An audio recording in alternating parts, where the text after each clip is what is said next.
பொதுவா நாய்களை பார்த்து நிறைய பேர் பயப்படுறதுக்கு காரணமே எங்க அது நம்மள கடிச்சிடுமோன்னு தான்.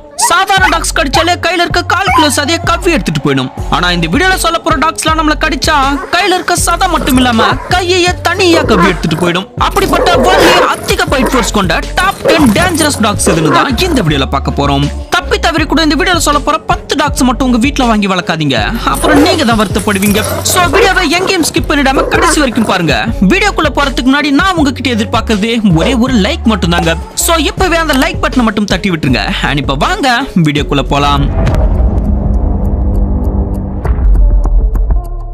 இந்த லிஸ்ட்ல 10th பிளேஸ்ல இருக்கிறது பிட்புல்.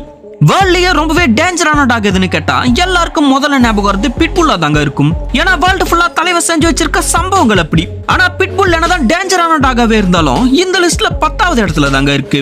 ஏன்னா இந்த லிஸ்ட்ல இருக்க மத்த டாக்ஸ் கூட கம்பேர் பண்ணும்போது பிட்புல்லோட பைட் ஃபோர்ஸ்லாம் ரொம்ப கம்மி தான். முதல்ல பைட் ஃபோர்ஸ் அப்படின்னா என்னன்னே நிறைய பேருக்கு தெரியாம இருக்கலாம். சோ பைட் ஃபோர்ஸ் அப்படின்றது என்னன்னா ஒரு கடியில இருக்கக்கூடிய ஃபோர்ஸ் ஆர் கடிக்கிற ஸ்ட்ரென்த்னு கூட சொல்லலாம். பொதுவா weight எப்படி கேஜில மெஷர்மென்ட் பண்ணுவாங்களோ அதே மாதிரி இந்த பைட் ஃபோர்ஸ PSI ல மெஷர் பண்ணுவாங்க.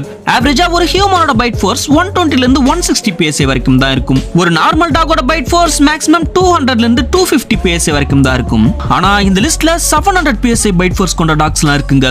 அவ்வளவு பைட் ஃபோர்ஸோட ஒரு டாக் நம்மள கடிச்சா நம்மளோட எலும்பே துண்டா உடைஞ்சு போகும் வாய்ப்பு இருக்கு. அந்த மாதிரியான டாக்ஸ் தான் இந்த லிஸ்ட் ஃபுல்லாவே இருக்க போதே. சோ வீடியோவை எங்கேயும் ஸ்கிப் பண்ணாம கடைசி வரைக்கும் பாத்துருங்க. இந்த லிஸ்ட்ல 10th பிளேஸ்ல இருக்க பிட்புல்லோட பைட் ஃபோர்ஸ் 235 PSI. பிட்புல் ஆவரேஜா 32 kg வெயிட்டும் 53 cm ஹைட்டும் வளரக்கூடிய ரொம்பவே சின்ன சைஸ் டாக் தாங்க. ஆனா கடுகு சிறுத்தாலும் காரம் குறையாதுன்னு சொல்வாங்கல்ல, தலைவா அந்த ரகம். ஒரு 4 பிட்புல்ல கூட்டிட்டு வந்து தெருவுல விட்டா அடுத்த நாள் ரோட்ல ஒருத்த நடமாட முடியாது. இதுல குறிப்பிட வேண்டிய விஷயம் என்னன்னா தலைவன் கொஞ்சம் ஷார்ட் டெம்பருங்க. வளர்க்குற ஓனர்னு கூட பார்க்க மாட்டான். கடுப்பேத்துற மாதிரி நடந்துகிட்டா கண்ணா பின்னான்னு கடிச்சு விட்டுருவான். இதனாலேயே நிறைய கண்ட்ரீஸ்ல பிட்புல்ல வளர்க்கவே கூடாதுன்னு சொல்லி தடையும் விதிச்சிருக்காங்க. 9th பிளேஸ்ல இருக்கிறது ராட்வைலர். ராட்வைலர் நேச்சுரலாவே ரொம்பவே அக்ரெசிவான ஒரு டாக் பிரீடுங்க. ஆனா இது பிட்புல் மாதிரி சைக்கோலாம் கிடையாது.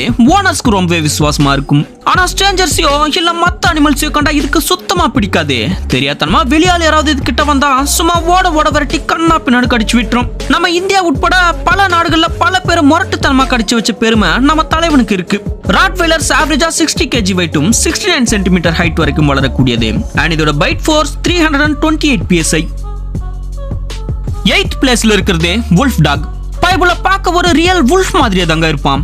வுல்ஃப் மாதிரியே இருக்கிறதுனால தான் இவனுக்கு வுல்ஃப் டாக்னு பேர் வந்துச்சுன்னு நினைச்சீங்கன்னா இதனால மட்டும் இல்ல, இது உண்மையிலேயே ஒரு வுல்ஃபையும் டாகையும் கிராஸ் பிரீட் பண்ணி உருவாக்கப்பட்ட ரொம்பவே டேஞ்சரான ஒரு ஹைபிரிட் டாக். அதாவது பாதி நாயும் பாதி ஓனாயும் சேர்ந்த ஒரு கலவை. அதனாலதான் இதுக்கு வுல்ஃப் டாக்னு பேர் வந்துச்சு. பார்க்க ஒரு ரியல் வுல்ஃப் மாதிரியும் இருக்கு. இதை உருவாக்கின பிரீடர்ஸ் இது வீட்டுல ஒரு பாசமான நாயாவும் அதே சமயம் வேட்டையாடுறதுல ஒரு மோசமான ஓனாயாவும் இருக்கும்னு நினைச்சுதான் இதை உருவாக்குனாங்க.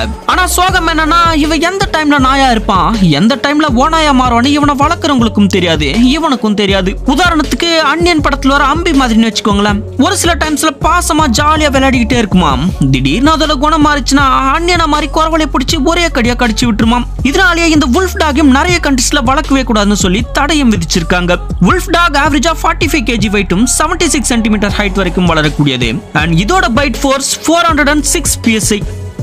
7th பிளேஸ்ல இருக்கிறது போர்போல். சவுத் ஆப்பிரிக்காவோட ரொம்பவே டேஞ்சரான ஒரு டாக் பிரீட் தாங்க இந்த போர்போல். சவுத் ஆப்பிரிக்கால இருக்க வைரஸ் சுரங்கங்களை பாதுகாக்க தான் இந்த நாய்கள் அதிக அளவுல பயன்படுத்தப்பட்டு வருது. இது ரொம்பவே லாயலான ஒரு டாக் பிரீடுங்க. தன்னை வளர்க்குற ஓனர்ஸை காப்பாத்த இது எந்த லெவலுக்கு வேணாலும் இறங்கி சம்பவம் செய்யும். இந்த போர்போல் ஆவரேஜா 79 kg வெயிட்டும் 71 cm ஹைட்டும் வளரக்கூடிய ஒரு large size talk breed. And சைஸ்க்கு ஏத்த மாதிரியே இதோட பைட் ஃபோர்ஸ் 450 PSI வரைக்கும் இருக்கும். 6th பிளேஸ்ல இருக்கிறது பிரிசா கனரியோ. லைஃப் ஸ்டாக் ஹார்ட் பண்றதுக்காக தான் இந்த டாக் பிரீடை உருவாக்கி இருக்காங்கன்னு சொல்லப்படுது.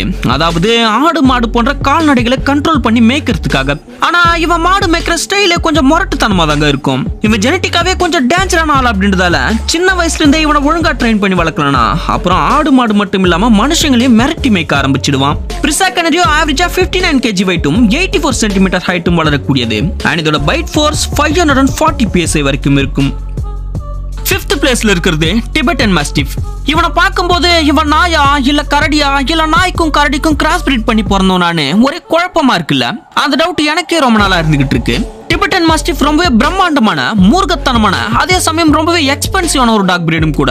இதோட ஒரு சின்ன குட்டியோட விலையே 2 ல இருந்து 3 லட்சம் வரைக்கும் விற்கப்படுது. இதை வளர்க்குற ஓனர்ஸ்க்கு இது ரொம்பவே விசுவாசமா இருக்கும். சொல்ல போனா ஓனர்ஸ்க்கு விசுவாசமா இருக்கிறதுல டிபெட்டன் மாஸ்டிஃப் அடிச்சுக்க வேற டாக இல்லன்னு கூட சொல்லலாம். ஆனா அதே சமயம் ஸ்ட்ரேஞ்சருக்கு ரொம்பவே டேஞ்சரான ஒரு டாக் பிரீடாவும் இருக்கு. இது ஆவரேஜா 68 kg வெயிட்டும் 76 சென்டிமீட்டர் ஹைட் வரைக்கும் வளரக்கூடியது. அண்ட் இதோட பைட் ஃபோர்ஸ் 556 psi. 4th பிளேஸ்ல இருக்கிறதே டோகோ அர்ஜென்டினோ. இந்த லிஸ்ட்ல இருக்க மத்த டாக்ஸ் மாதிரி இல்லாம முழுக்க வேட்டைக்காகவே உருவாக்கப்பட்ட ஒரு வேட்டை மன்னன் தாங்க இந்த டோகோ அர்ஜென்டினோ. வேட்டைனா காட்டுல சுத்திட்டு இருக்க சின்ன முயல்களையோ இல்ல மான்களையோ வேட்டையாடுறதுன்னு நினைக்காதீங்க.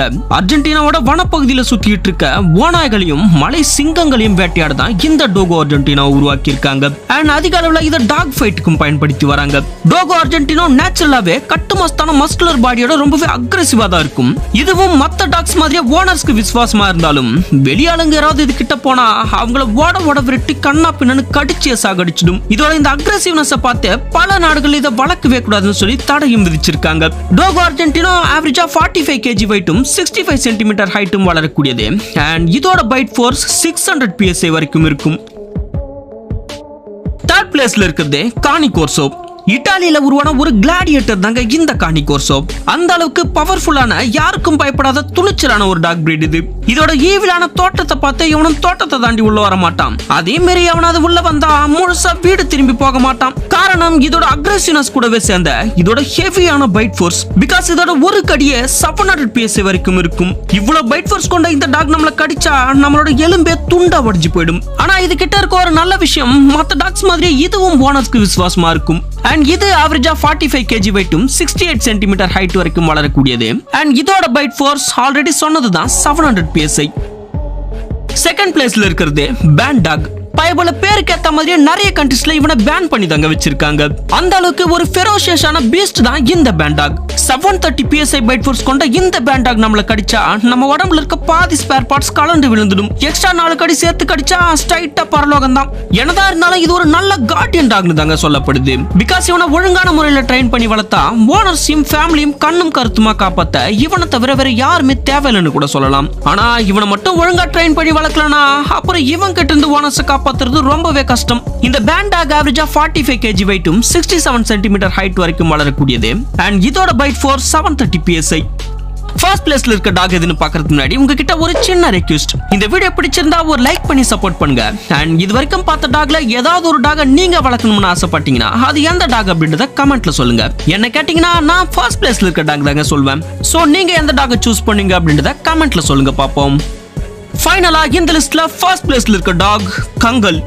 டர்க்கில வுல்ஃப் மாதிரியான வைல்ட் அனிமல்ஸை உருத்திரமாக்கத்துக்காக உருவாக்கப்பட்ட ஒரு பிரெடேட்டர் தான் இந்த கங்கல். குறிப்பா காட்டு மிருகங்கள் கிட்ட இருந்து கால்நடைகளை பாதுகாக்க தான் இந்த டாக் பிரீடை உருவாக்கி இருக்காங்க. இவன் ஏரியாக்குள்ள என்ட்ரி ஆகிற எந்த காட்டு விலங்கா இருந்தாலும் சரி அதை விரட்டி கடிக்கிறது இல்ல, அதை ஒரே கடியா கடிச்சு காலி பண்றதுல தான் இவன் ஸ்பெஷலிஸ்ட். அந்த அளவுக்கு ஹெவியா இருக்கும் இவரோட பைட் ஃபோர்ஸ். பிகாஸ் கங்கலோட பைட் ஃபோர்ஸ் 750 psi வரைக்கும் இருக்குங்க. சோ வேர்ல்ட்லயே அதிக பைட் ஃபோர்ஸ் கொண்ட டாக் அப்படின்ற பெருமையுமே உனக்கு இருக்கு. கங்கல் என்னதான் வேர்ல்ட்லயே அதிக பைட் ஃபோர்ஸ் கொண்ட டாகா இருந்தாலும் இதை வளர்க்குற ஓனர்ஸ்க்கு ரொம்பவே விசுவாசமாவும் ஃப்ரெண்ட்லியாவும் தாங்க இருக்கும். இது ஆவரேஜா 60 kg வெயிட்டும் 80 சென்டிமீட்டர் ஹைட்டும் வளரக்கூடிய ஒரு லார்ஜ் சைஸ் டாக். அண்ட் இது நேச்சுரலாவே ரொம்பவே இன்டெலிஜென்ட்டான ஒரு டாக் பிரீடும் கூட. ஓகே கைஸ், இதோட இந்த வீடியோ முடிஞ்சது. இந்த மாதிரி அனிமல்ஸ் தவிர உங்களுக்கு history, mystery and mythology based contents எல்லாம் பிடிக்கும்னா ஸ்கிரீன்ல தெரியுற இமேஜ் கிளிக் பண்ணி பாருங்க. உங்களுக்காக நிறைய வீடியோஸ் காத்துக்கிட்டு இருக்கு.